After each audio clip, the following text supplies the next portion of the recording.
आप अपने मन से भगवान कृष्ण के चरित्र श्रवण करें, भगवान राम का चरित्र श्रवण करें। चरित्र श्रवण करने से क्या होगा? चरित्र से, जैसे अब चित्र का दर्शन करते हैं बांके बिहारी जी के चित्र का दर्शन, तो हमारे भाव प्रकट होता है, लेकिन जब उसी चित्र के चरित्र का दर्शन करते हैं तो हमारे मन पे असर पड़ जाएगा। ऐसे ही जब आप कृष्ण के चरित्र का दर्शन करोगे, श्रवण करोगे, तुम्हारे मन पे असर पड़ जाएगा, और मन पे असर पड़ने से क्या होगा? मुक्त हो जाओगे। क्यों? कि मन चाबी है मुक्त कराने की मंडिया। क्या है? चाबी। इस संसार बंधन से मुक्त कराने की चाबी आपके पास है, लेकिन आपको पता नहीं है। लेकिन कथा में आदरणीय सुखदेव जी महाराज बता रहे हैं कि चाबी आपके पास है। इसको चाहे तुम संसार में घुमा दो तो तुम्हारा मन संसार में चला जाएगा।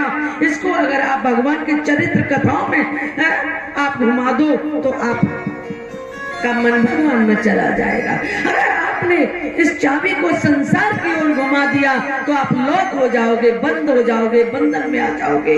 और आपने इस मन रूपी चाबी को भगवान के चरित्र की ओर घुमा दिया तो आप मुक्त हो जाओगे, आपको परम पद की प्राप्ति हो जाएगी। बोलो कृष्ण कन्हैया लाल की, श्री रामचंद्र भगवान की जय जय श्री राधे। नंबर 2, चरित्र के लिए हनुमान जी चरित्र ही तो सुनते हैं, चरित्र सुनने के रसिक हैं। चाहते तो भगवान राम के साथ जा सकते थे, लेकिन यहाँ पर चरित्र कौन सुनता? एक बार कबीर दास जी ने मौत को देख करके हरि का बुलावा आ गया तो कबीर दास जी कहने लगे, राम बुलावा देख के और दिया कबीरा रोए। किसी ने कहा, भाई कबीर दास जी तुम्हारे लिए तो ये भी बैकुंठ है और माँ भी बैकुंठ है, रो क्यों रहे हो हरि का बुलावा देख करके? तो आगे लिख दिया, जो सुख साधु संग में वो बैकुंठ में ना होए, वो बैकुंठ में नहीं मिलता। ऐसे ही हनुमान जी भगवान राम के साथ नहीं गए, उन्होंने यहाँ चरित्र सुनने के लिए यहीं पर रहे। तो चरित्र सुनने से उनके हृदय में सीताराम बैठ गए। और भागवत के श्लोक भी कहते हैं, सदा सेव्याम श्रीमद् भागवती कथाम तस्य श्रवण मात्रेण हरिश्चितम समाश्रयत। हमेशा सेवन करो, हमेशा सेवन करो। इनके सेवन करने से हरि आपके चित्त में प्रवेश कर जाएंगे। जैसे हनुमान जी हमेशा राम कथा सुनबे को रसिया है वे, तो उनके हृदय में कौन बैठे हैं? राम लखन सीता मन बसिया। और ध्यान करना, चरित्र सुनने का आपको और एक और बताते हैं। हनुमान जी के आगे और क्या आती है? हनुमान चालीसा में भूत पिशाच निकट नहीं आवा। क्यों नहीं आता? क्योंकि चरित्र सुनने वाले के नाम के आगे से भूत हट जाता है। जैसे आज तक 29 तारीख तक हमारे वर्तमान में नर्सिंग अधीक्षक बलराम शर्मा रहे, लेकिन अब रिटायरमेंट के बाद में नाम के आगे भूत लग जाएगा, भूतपूर्व नर्सिंग अधीक्षक। इसलिए इस भूत को हटाओ और कथा सुनने से ही भूत हटेगा और 2 पद मिल जाएंगे। जो चरित गावई हरि पद पावई, आपको हरि का पद मिलेगा। भूत के चक्कर में मत पड़ो। ये पद तो यही रह जाने हैं। अच्छे प्रधानमंत्रियों के नहीं रहे, राष्ट्रपतियों के नहीं रहे, कोई दिक्कत नहीं है। हमें नहीं बनना अधीक्षक, हम तो यही छोड़े आए नौकरी है, हमें नहीं लेना कोई पद लेना है तो भगवान के ये 2 पद मिल जाए। और ये 2 पद उनके चरित्र सुनने से मिलेंगे। और जिन्होंने चरित्र सुन लिया तो भूत पिशाच निकट नहीं आवा, महावीर जब नाम सुनावा।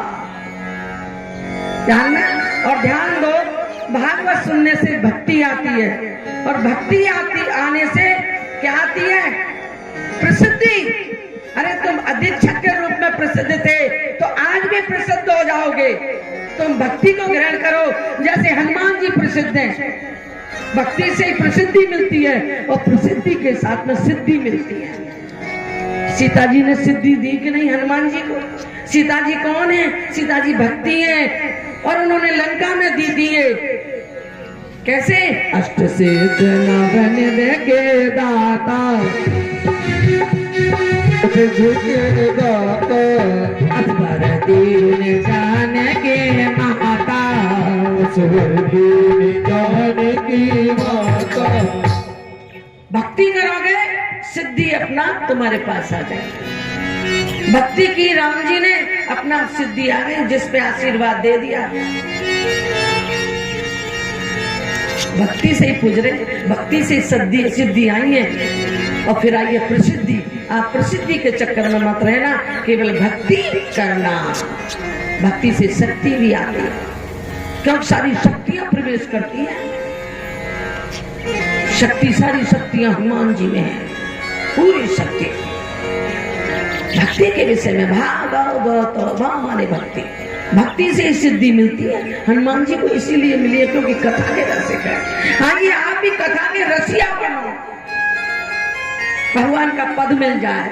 वो पद तो गया, उस पद के आगे तो भूतपूर्व लग गया, और ये कथा भूत को हटा रही है तुम्हारे आगे पीछे से। ताली बजा। भूत के चक्कर में मत पड़ो, पद के चक्कर में पड़ो। ये पद मिल जाए, भगवान के 2 पद। जैसे भरत जी, जब राजा दशरथ का प्राणांत हो गया, शोक सभा हुई, राजा दशरथ की शोक सभा, उसमें वशिष्ठ जी ने कहा भरत जी से, तुम्हारे पिता की आज्ञा है, इसलिए ये अयोध्या का राजपद संभालो। क्या? राजपद संभालो। भरत जी ने कहा गुरुदेव, मैंने कभी गुरुजनों के आगे उल्टा जवाब नहीं दिया, तर्क को तर्क नहीं किया, लेकिन मुझे क्षमा करना, आज मैं आपको जवाब दे रहा हूं। जवाब क्षमा करना।